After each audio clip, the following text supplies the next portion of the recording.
Hey friends, welcome back to my channel. Today I am so excited because I am going to be talking to you guys about probably the most important thing in your makeup collection. Brushes! ASMR! ASMR guys! ASMR. So fluffy. Oh my god. So today guys, we are going to be talking about face brushes, eye brushes, the difference between synthetic and natural hair brushes. So if this sounds like something that you are interested in, please give this video a big thumbs up, subscribe to my channel, don't forget to turn on your notification bell, and let's get started.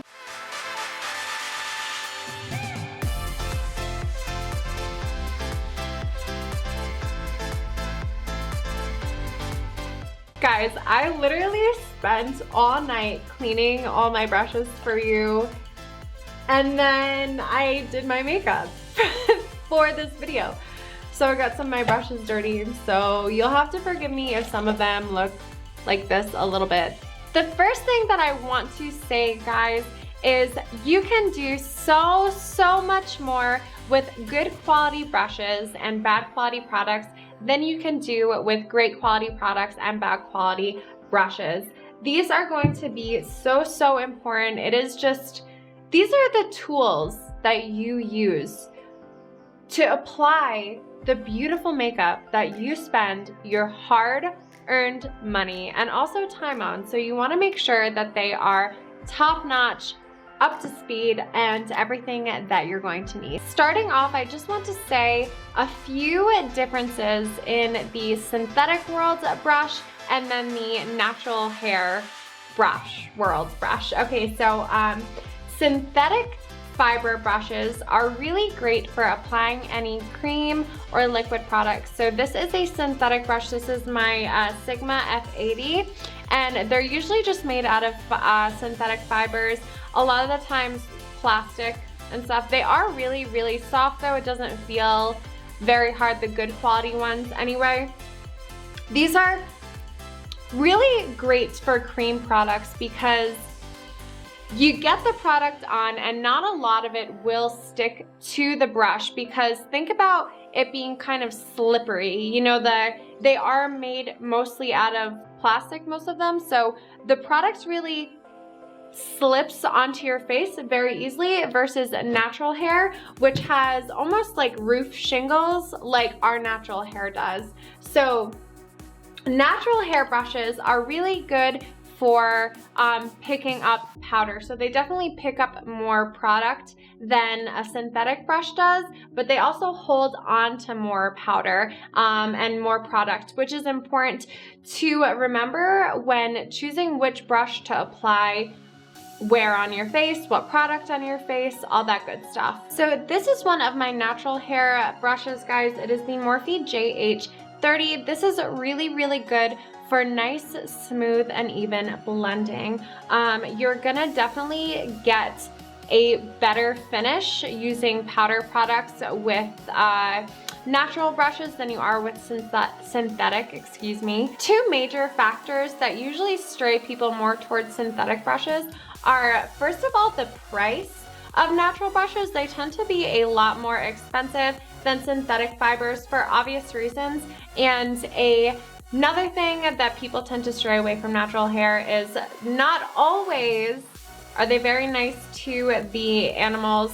Sometimes they are, sometimes it is totally cruelty-free, and sometimes they are not. You guys just have to do the research into the specific brush brand that you are purchasing from. Another thing is, guys, synthetic brushes tend to last a little bit longer than natural brushes, just because, let's see if you guys can tell this. So I have washed this brush one time, and this is a good quality. It's a Morphe brush, but you can already start to see these little hairs coming out like that over here.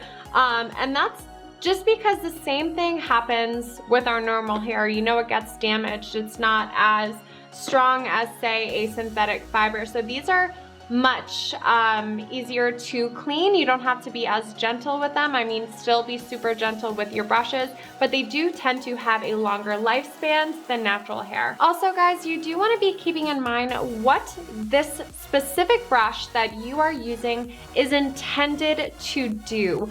What is its purpose based upon its shape? So we have taper brushes like this one that pinch up over here. We have concealer brushes like this one, which are more rounded at the top, but they still pinch in on all directions. This one is a little bit more flat. We have just overall fluffy brushes like this that are really good for powder. We have flat brushes like this kabuki brush, which is really good for applying foundation. There's blending brushes for your eyes, which tend to be really fluffy and light like that. So you want to be utilizing your brushes the best way you possibly can. So you wouldn't want to be using a brush like this, which is my Sigma F79 brush that's intended for concealer and brushing off product underneath your eyes. I also use this underneath my cheekbone right over here to dust off all of my excess product when I'm baking. You don't want to be using something like this for your contour or your blush or anything like that, because it is going to be too harsh. One enormous mistake that I see people making is not investing in their brushes and using, say, the same brush for most of their face, you know? And you can't really do that because every single brush has its purpose. And then we have, so brushes, angled brushes like this. You want to make sure that you are using, I hope you can see the angle on this, guys. You want to make sure that you are using this properly. You want to be really gentle, just moving back and forth, because everything is designed that way for a reason, and the reason is different for every single brush. So when you use it for what it is intended for, you're getting the best possible results out of your makeup. Starting off with eye brushes, guys, we're gonna start off with the larger ones and start to scale down. So right over here, I have my Morphe JH30 blending brush.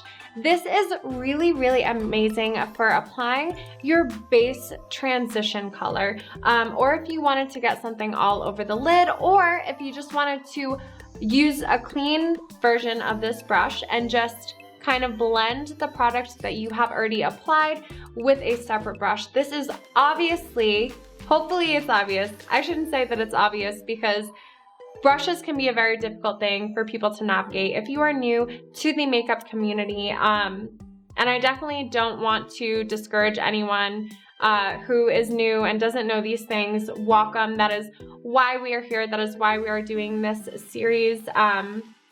Yeah, and I'm just really happy that you guys are embarking on your makeup journey. But this is gonna be really great for applying more, but less pigmented color onto your eyelid. So this is gonna be a really soft, gentle, buildable color with this. That's what you're really going to get with this type of brush. And the same thing for my Sigma E40. This is also a nice big blending brush, so you're gonna get the same effect with that. I mean, you are still going to get the initial concentration of product to where you apply this, but it's really gonna be a nice, smooth, soft, lighter pigment than you would get with, say, this brush, which is my Morphe JH41. And as you guys can see, it is definitely a lot flatter.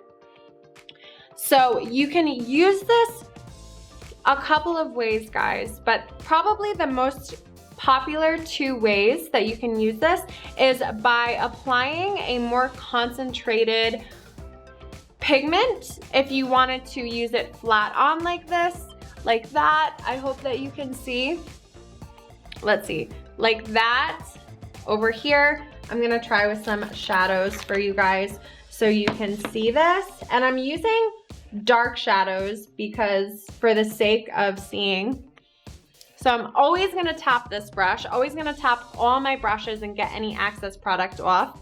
So you can use it on your eyelid to make a more defined line like so. There's still some fallout on here. I didn't tap the brush hard enough.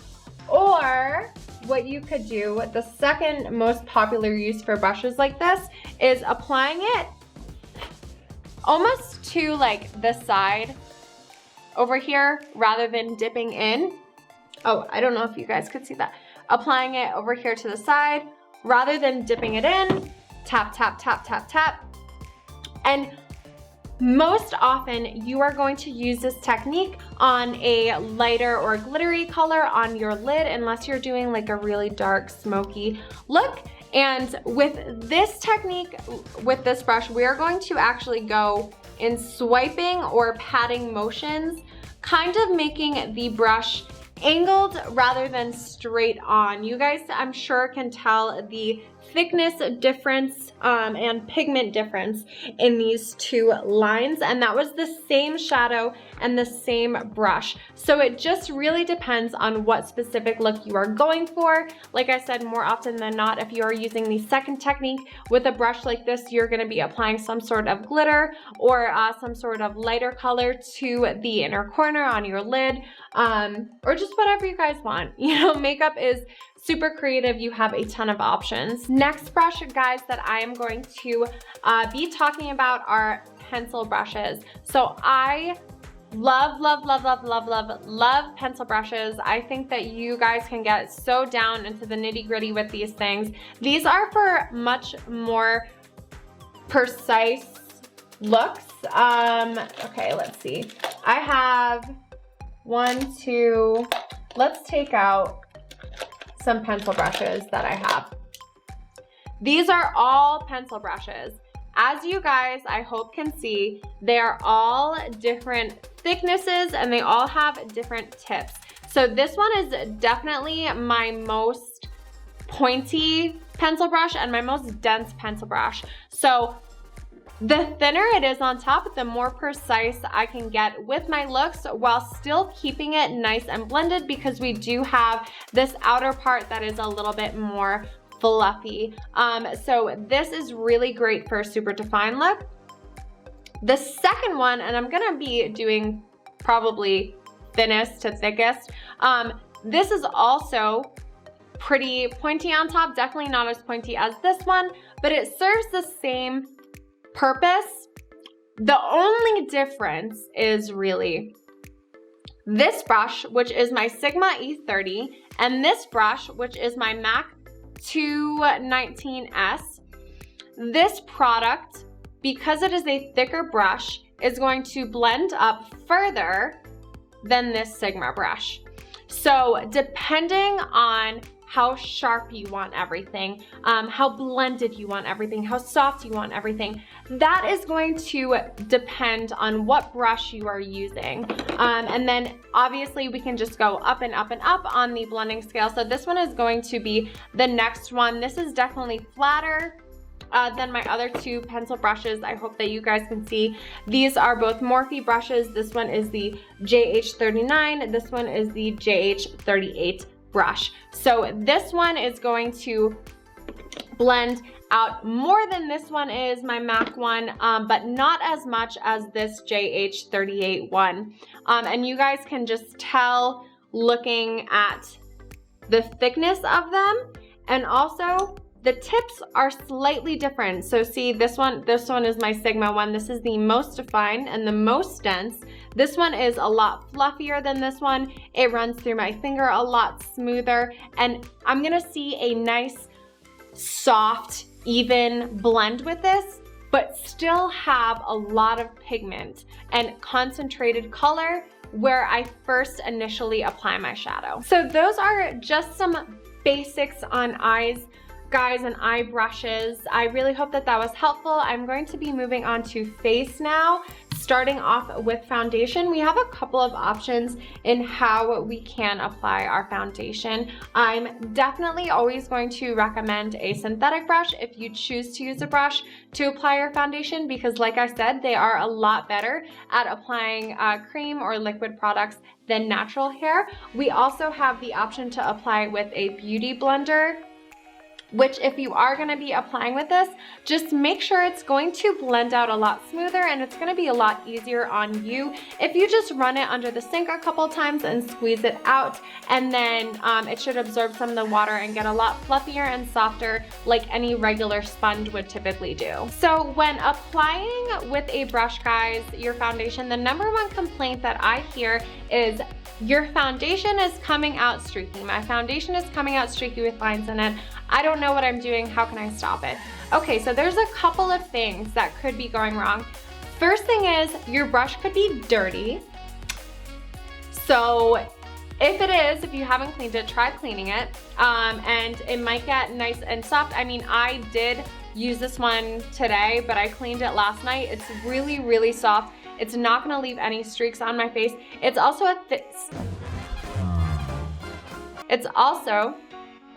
a synthetic brush. It's also a synthetic brush and it's not an animal hair brush. So that is going to play a huge, huge role in how your makeup comes out when applying it with a brush.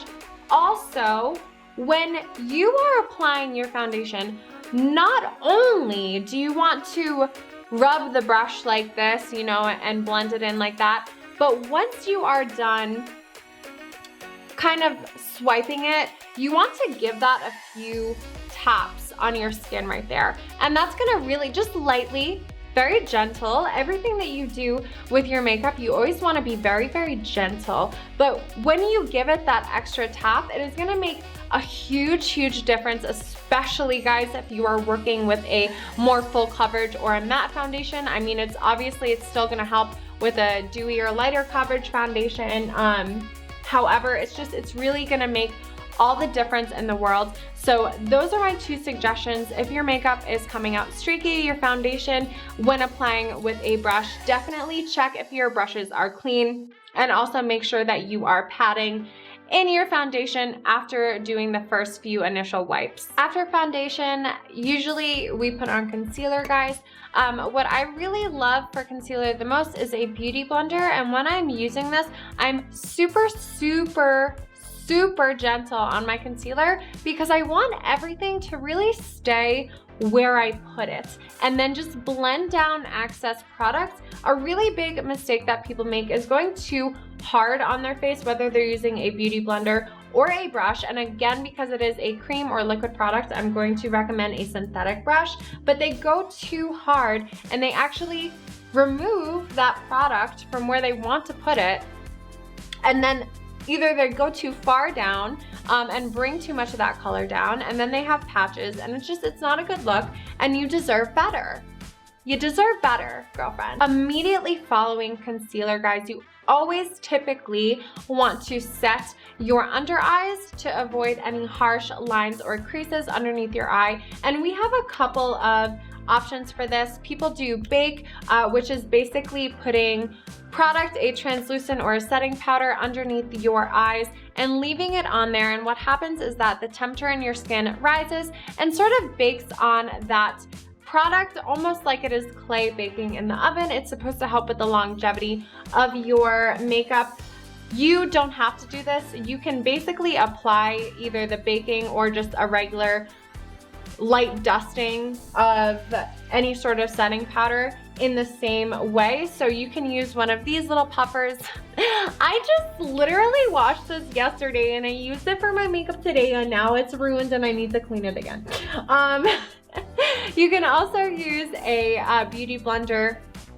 Personally, I think a dry beauty blender works really, really good for this, especially if you are baking. I know some people do use wet beauty blenders. You can also do that. You just want to make sure that if you are using a wet beauty blender, that you put enough product onto the beauty blender so that when you're touching your face with it, you don't feel any wet patches, or that you squeeze your beauty blender out and get all of that excess water out, just to make sure that what you're left with is just really lightly damp. Or you can take just a regular tapered concealer brush like this one.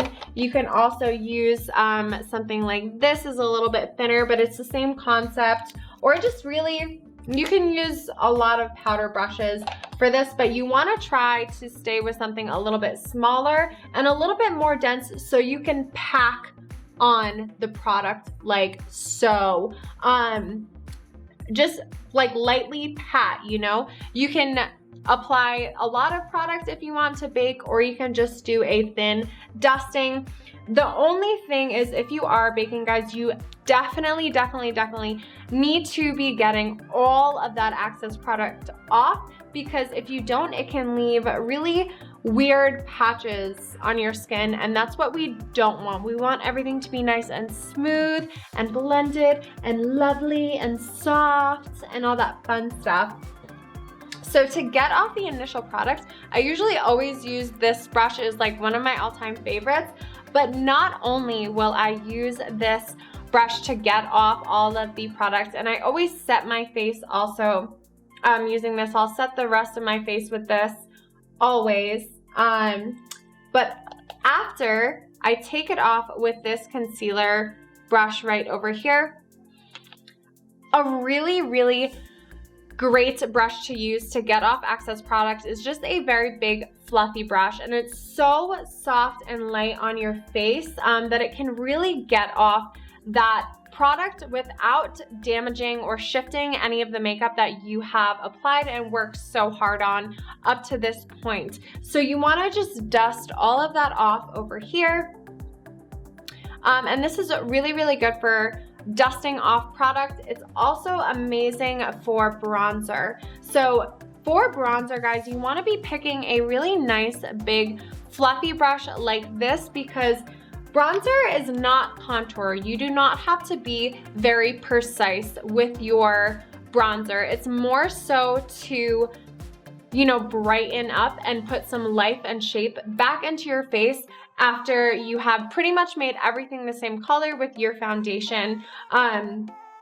Something that is going to make it a lot easier is a big fluffy brush like this, because this will really do all of your work for you. Which is amazing. You know, it's so soft and nice on your skin. Oh my god, I love this brush.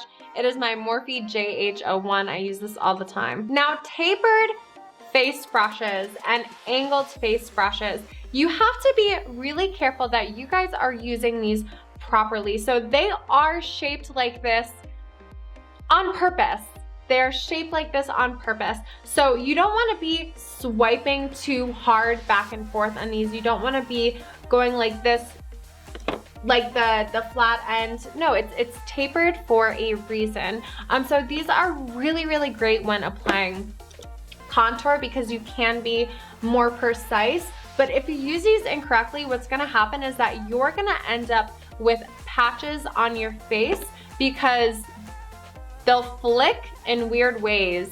So they'll almost like flick product like in patches on your face, and that's not what we want. We want everything to be really nice and smooth and soft. If I haven't said that a million times, you know, just very gentle.